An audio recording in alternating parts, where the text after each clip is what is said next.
저희 집에 아이들이 셋이 있는데요. 있다 보니까 자기들끼리 서로를 재밌게 하기 위해서 뭐 거의 코미디언, 개그맨 수준으로 변화되는 것 같습니다. 형제들끼리도 스스로를 누군가에게 재미있게 보이려고 애를 쓰잖아요. 뭐 외동으로 크면 그런 거 잘 없지만 애들이 한 셋 정도 되면 스스로가 다른 사람들에게 이렇게 좋게 재미있게 보이려고 애를 많이 씁니다. 그렇게 하다 보니까 코미디언이 되는데요. 저희 막내가 한 번은 이런 장난을 쳤어요. 자기네 누나들 다 앉아 있는데 현관으로 쪼르르 달려가더니 제 신발을 딱 신고는 그러는 거예요. 아빠 왔다. 청소했니? 제 흉내를 내는 거죠. 신발을 신는다는 것이 그 사람의 역할로 돌아간다라는 그런 의미. 그러니까 자기 정체성이 달라진다는 의미가 신발에 있습니다. 그래서 어느 한 상담 프로그램 중에 하나가 이제 부부끼리 이제 심하게 갈등하는 그런 부부들이 있다면, 물론 이제 한쪽이 너무나 심각한 잘못을 저질러서 생긴 갈등이야 뭐 어떻게 할 수 없겠지만, 둘 다 사실 고장난명, 그러니까 손바닥도 마주쳐야 소리가 난다고, 둘 다 어느 정도의 잘못들을 가지고 있기 마련 아닙니까? 도저히 간극을 좁히지 못할 때 가끔 이 사이코 드라마, 이게 뭐 정신병자라고 얘기하는 사이코가 아니고요, 사이코 드라마를 통해서 서로의 입장을 좀 이해해보는 그런 시간들을 가질 때가 있어요. 그래서 아내에게 남편의 신발을 신고 남편에게 아내의 신발을 신게 하는 겁니다. 뭐 분장을 하거나 옷을 바꿔 입거나 그렇게는 못해도 최소한 그렇게 자기의 정체성을 한번 바꿔보라는 거죠. 그래서 그렇게 서로 신발을 바꿔 신고 서로의 입장이 되는 거예요. 자, 이제 싸우는 거 시작하는 겁니다. 남편은 그동안 자기 남편의 입장만 가지고 막 이야기를 하던 사람이 이제는 입장을 바꿔서 아내를 대변하는, 내가 아내라고 생각을 하고 그 순간에 싸움에 임하는 거죠. 남편도 아내라고 생각을 하고 서로 해보는 겁니다. 집에 가서 다 한번 해보세요. 무좀이 심각하다, 그런 경우가 아니면 해볼만 합니다. 그래서 같이 서로 이야기를 하다 보면 내가 그 사람의 입장에 충분히 동의가 되고 갈등이 잦아들게 되는 거죠. 뭐 꼭 부부만의 문제가 아니라 이것은 뭐 아들과 또 아버지가 그렇게 한번 해봐도 좋고, 신발을 바꿔 신는 겁니다.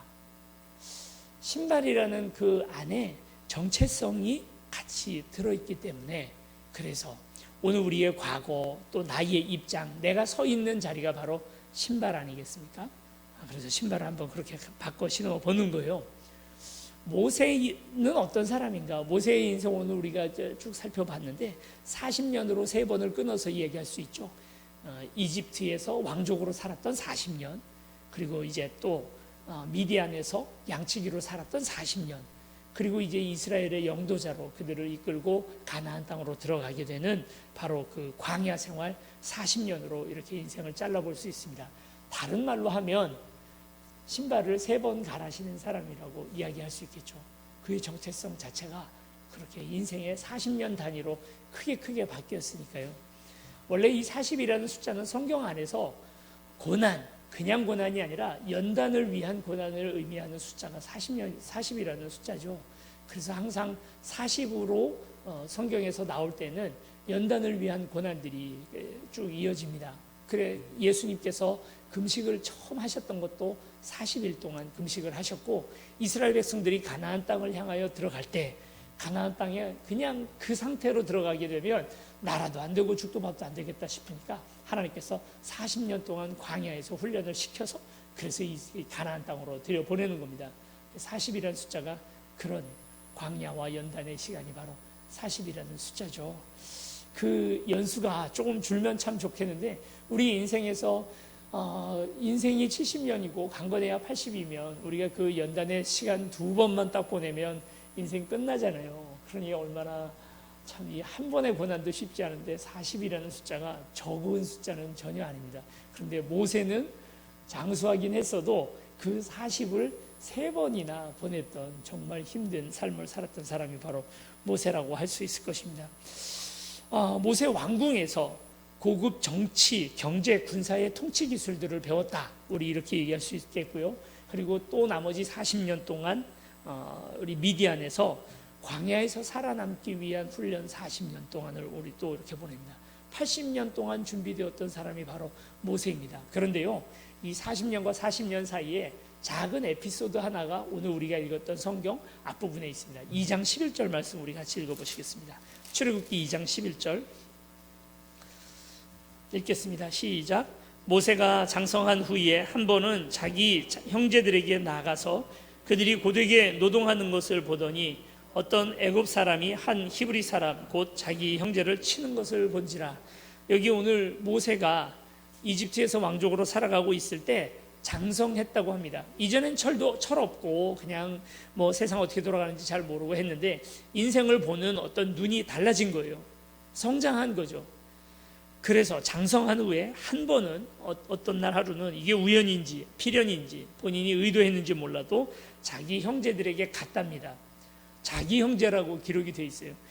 이 모세가 예전부터 내가 이스라엘 사람이라는 걸 알았는지 어땠는지는 오늘 성경에 나오지 않습니다. 그러나 그날 이 순간 장성하고 내가 철이 든 이후에는 이스라엘 사람들을 내 형제라고 여기고 있는 거예요.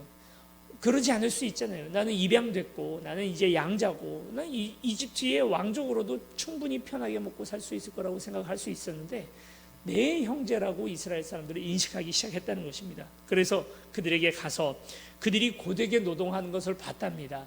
안 보이거든요. 안 보는 사람들에게는. 편하게 사는 사람들에겐 고되게 노동하는 것들이 보이지 않습니다. 모세는 그날 그 고된 노동의 강도를 봤어요. 눈으로 보고 관심을 가지고 그리고 마음이 아팠겠죠. 그랬는데 어떤 한 이집트 사람, 여긴 애굽 사람이라고 얘기를 하고 있습니다. 모세는 나도 애굽 사람이고 난 애굽의 왕족이니까 애굽을 우리라고 말하고 히브리 사람들을 저들이라고 말할 수 있었음에도 불구하고 그러지 않습니다. 애굽 사람 한 사람이 객관화시켜버리고 그 사람이 자기 형제를 치는 것을 봤답니다.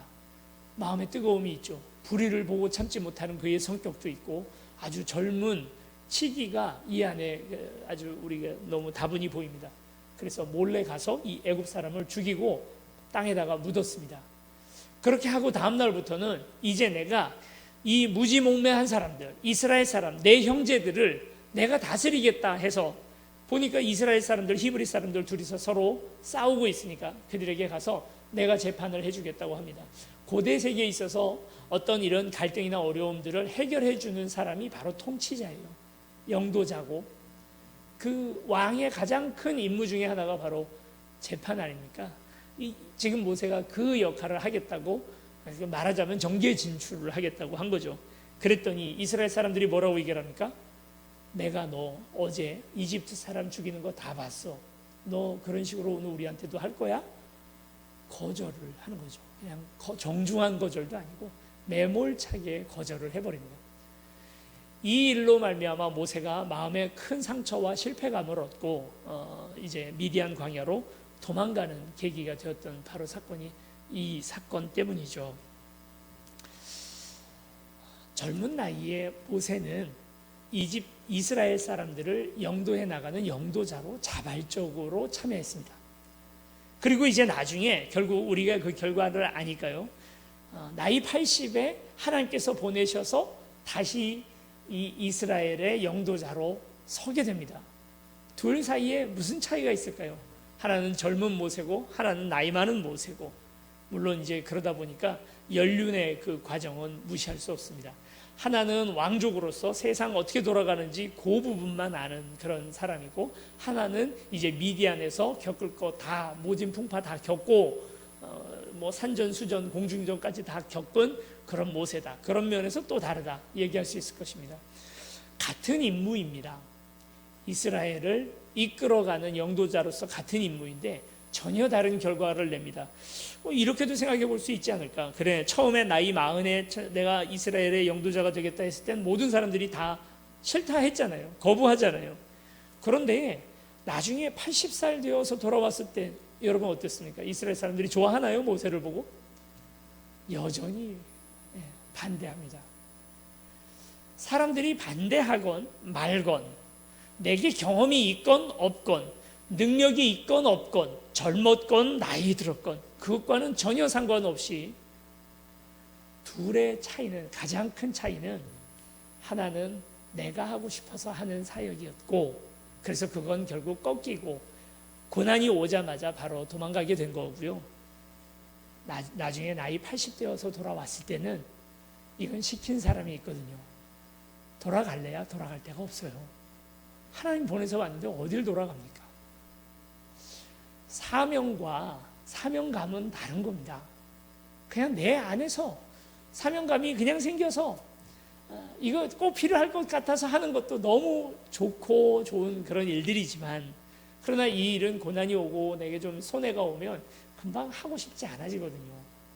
그런데 하나님이 시켜서 가라고 한 것은 이건 뭐 뒤돌아갈 방법이 없어요.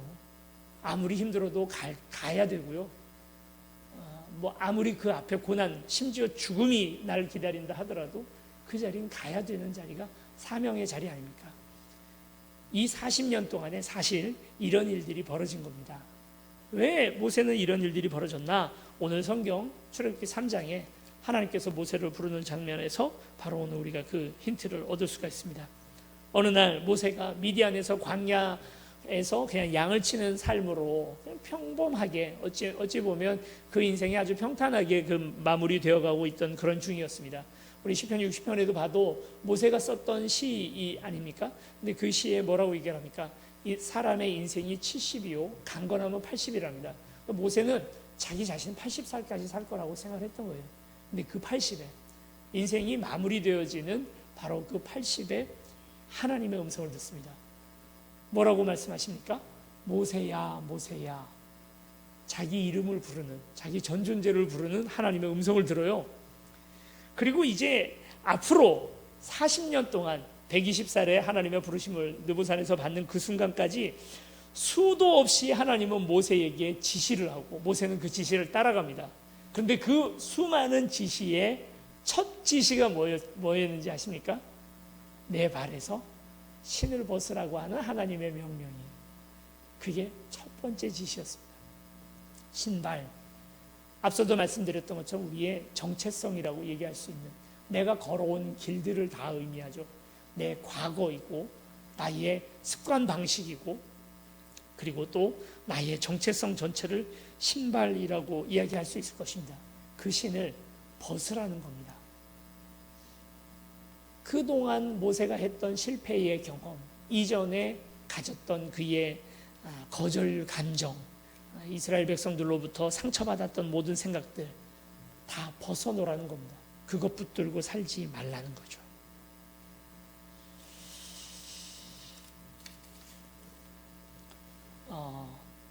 모세는 그동안 살면서 남이 신겨준 신발을 신고 살았던 사람입니다. 이집트의 왕자도 그가 선택한 것이 아니었고 미디안 양치기도 그가 선택한 것이 아니었습니다. 그리고 이제 다시 하나님께서 주시는 신발을 신고 하나님의 정체성을 가지고 살아가는 것, 잠시나마 내가 선택한 인생을 살았던 건 딱 한 번, 그 나이 40살에 이스라엘 영도자가 내가 되겠다고 했을 때는 그때 그 경험이야말로 모세가 딱 한 번 자기가 자기 신발 신는 것이고 나머지는 다 남들이 신겨준 신발을 살면서 신고 살아가죠. 여러분은 어떻습니까? 오늘 우리도 대다수 많은 분들이 내 신발 내가 선택하고 내 갈 길 가는 사람들이 별로 오늘 없는 것 같아요. 대다수 사람들이 남의 신발을, 남이 신겨준 신발을 신고 그렇게 살아갑니다. 아실 만한 분들은 다 아시겠지만 전혀 모르실 수도 있습니다. 누가 그 얘기 하더라고요. 관심 있긴 하겠어 이런 생각도 하는데 제가 한 5년, 6년 이상 신었던 신발이 있습니다. 제가 검소해서 그런 것도 아니고요. 그냥 신던 신발입니다. 게을러서 사실은 신던 신발입니다. 어제 버렸습니다. 드디어. 아니 좀 이렇게 백화점이나 아니면 좀 신발 가게에 가서 고르기 귀찮더라고요. 그래서 신고 다니면서 제 스스로는 저에게 뭐라고 생각을 했냐면 나는 참 검소하고 좋은 목사야 이렇게 생각을 했던 거죠. 남들이 그렇게 생각해 주길 바랬고 저도 그렇게 믿었지만 솔직히 말하면 게을러서 그렇습니다. 돈이 없어서도 아니고 제가 어려워서 그런 것도, 형편이 어려워서 그런 것도 아니고 그냥 저 신발을 신고 다녔습니다. 왜요? 왜냐하면 편하니까요. 정말 편합니다. 저 신발이 앞으로도 그리워질 것 같다는 생각이 듭니다. 너무 편합니다. 슬리퍼 신고 다니는 것처럼 편해서 신고 다니던 거였습니다. 사람이 자기 정체성, 오랫동안 살아오던 자기 습관이라는 것도 이 낡은 구두처럼 그렇습니다. 드디어 어제 휴지통에 넣어버렸습니다. 22살 나이에 전 교회 안 다니던 그 시절에 저희 어머니가 먼저 교회를 다니기 시작을 하셨죠. 그리고 어머니의 전도를 과감하고 그리고 또 거세고 파상공세로 계속해서 전도를 하시는 거예요. 교회에서 무슨 부흥회 있다 그러면 늘 데려가려고 하고 맨날 목사님 오셔서 저 붙들고 1시간씩 2시간씩 얘기를 해도 끄떡도 안 하고 저는 저희의 신앙, 진화론의 신앙을 잘 지키고 있었습니다. 그러던 어느 날 서울에 올라와 있는데 강원도에 계시던 삼촌이 급하게 삐삐를 빨리 좀 전화해달라고 삐삐가 온 거예요. 전화를 드렸더니 어머니가 쓰러졌다라는 그런 소식을 전해 듣게 됐어요. 강릉 아산병원에 어머니 쓰러져 계시다는 이야기를 듣고 부랴부랴 병원을 내려갔더니 수술 들어간 지가 3시간 지났더라고요. 사실은 그러고도 6시간 만에 그 수술에서 나오셨거든요. 뇌출혈로 쓰러지신 거예요. 원래는 한 3시간 만에 끝날 수술이라 하고 열었는데 아주 긴 시간 동안에 출혈 부위가 너무 많아서 9시간 동안 수술을 하고 나왔습니다. 그래서 그때 이제 막 회복실로 오셔서 의식을 차리는 어머니 앞에서 처음으로 교회 다니겠다는 약속을 하고 그때부터 이제 교회를 다니기 시작을 하게 된 거죠. 그렇게 교회를 다니다가 어느 날 어떤 계기가 있어서 하나님을 체험하고 하나님께서 살아계시다는 사실을 알게 되었습니다. 그때 그 이전에 가지고 있던 뭐 진화론이건 무신론이건 그 가지고 있던 모든 생각들이 얼마나 한 번에 허무하게 다 깨어져 버리는지, 오랫동안 내가 인생의 진리라 생각했던 것들이 아무짝에도 쓸모없다는 것을 알게 되었습니다. 그런데 이제 저희 작은 이모께서 저에게 이제 얘기하는 게, 지금 생각해 보면 아마 미신 같은 거였던 것 같은데, 이렇게 큰 병으로 쓰러지면 신발을 사드리는 거라는 거예요. 새 신발을 사드리래요. 왜냐하면 옛날 신발 벗어놓고 이제 새 신발 신고 퇴원하실 수 있도록, 그래서 신발 사드리는 게 미덕이라고 그래 가르쳐 주시더라고요. 그래서 신발을 하나 강릉에 있는 백화점에 가서 신발 하나를 사가지고 왔어요. 예쁜 구두 하나를 사서, 어머니 늘 일하시느라고 구두 같은 거 잘 신을 시간 많지 않은데 구두를 하나 사서 병실에다가 갖다 두었습니다. 저희 어머니 그 구두 한 번도 결국은 못 신으시고 그렇게 세상을 떠나시게 된 거죠. 사모제 때, 저희 어머니 사모제 때 여러 옷가지들과 함께 그 구두를 태웠습니다. 그렇게 구두를 태우고 지금 와서 이제 그 구두를 가만히 생각을 해보면, 그때 실제로 새 신을 신은 사람은 바로 나구나 하는 것을 깨닫게 됐죠. 신을 정작 사들인 저야말로 새 신을 신게 된 거죠. 나의 정체성이 완전히 바뀌고, 이전의 내 모습, 이전의 나의 어떻게 보면 죽을 병을 가지고 있던 내가 어머니의 그런 고난을 계기로 해서 하나님을 믿게 된 거니까요. 왜 우리가 옛 신발, 변화되지 않는 나의 습관, 또 믿기 이전에, 예수 믿기 이전에 좋지 못했던 습관들, 그런 나의 삶의 방식들을 그냥 가지고 가는가? 게을러서죠. 변하기 싫은 것입니다. 수십 년 그렇게 살아왔는데 뭘 또 달라져야 하나 하는 생각들을 하게 되는 거죠.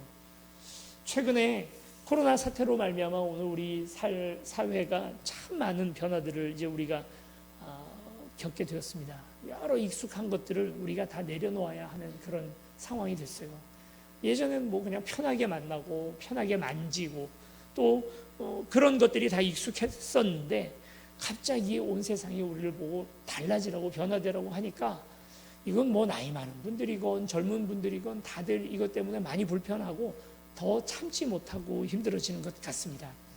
코로나로 변화되는 것과 신앙의 모습들도 여러 면에서 바뀌어지는 부분들도 있겠지만, 이 속에서 저는 하나님의 음성을 듣습니다. 모세야, 모세야, 내 발에 내 신을 벗으라. 너의 익숙함을 벗어 던져라. 그동안 너가 걸어왔던 80년의 인생 경험과, 그리고 한 번 안 된다, 실패했다 해서 또 그것이 실패라고 생각하던 너의 그 아집을 벗어버려라. 내가 누구냐? 내가 하나님인데 그런 거 벗어버려라. 모세는 생각합니다. 이제 출애굽기 3장과 4장 우리가 읽었던 그 본문 안에서 그리고 그 뒤에 이야기들 살펴보면 하나님이 출애굽기 3장 4장에서 결국 하신 일이 뭐냐면 내내 모세의 신발을 벗기고 있었던 거예요. 네가 한 번 실패했었다 해서 또 실패할 거라 생각하지 마라. 전에는 그냥 너가 자발적으로 하겠다고 했던 거였지만 이번엔 내가 함께 한다. 걱정하지 마라. 그럼 모세와 하나님의 줄다리기가 벌어집니다. 신발을 안 벗겠다고 고집 피우는 모세, 그리고 또 그것을 벗기려고 하시는 하나님. 그걸 안 벗겠다고 하니까 이전에 과거의 인습과 또 나의 상처와 경험들을 내 끝까지 붙들고 있겠다고 하니까 하나님께서 버럭 화까지 내가면서 모세를 달래기도 하고 화를 내기도 합니다. 생각해 보면 출애굽기에서부터 신명기까지 그 출애굽의 모든 과정들도 결국 이스라엘 사람들의 신발, 오랫동안 그저 익숙했던 그들의 걸어온 길들을 벗기려고 하는 하나님. 450년 동안 이집트에서 종살이하던 이스라엘 백성들의 그 딱딱한 인습의 신발을 벗기려는 하나님의 시도가 아니었습니까? 지금도 하나님은 또 이 코로나를 통해서 우리의 신발 한꺼풀을 또 벗기려고 하시는 거다. 여러분 TV 가끔 보십니까? 예능 프로 중에 요즘에 정말 말도 안 되는데 인기를 얻는 프로그램이 있습니다. 뭐가 말이 안 되냐면요, 그냥 TV에 유명한 스타들이 정말 할 일 없는 시골에 들어가서, 이거 요즘 프로가 아닌데 요즘에 이제 시즌2가 나와서 그냥 말씀드리는 겁니다. 정말 시골에 들어가서 아무것도 안 하고 밥만 해먹는 프로가 인기 최고의 프로가 됐습니다.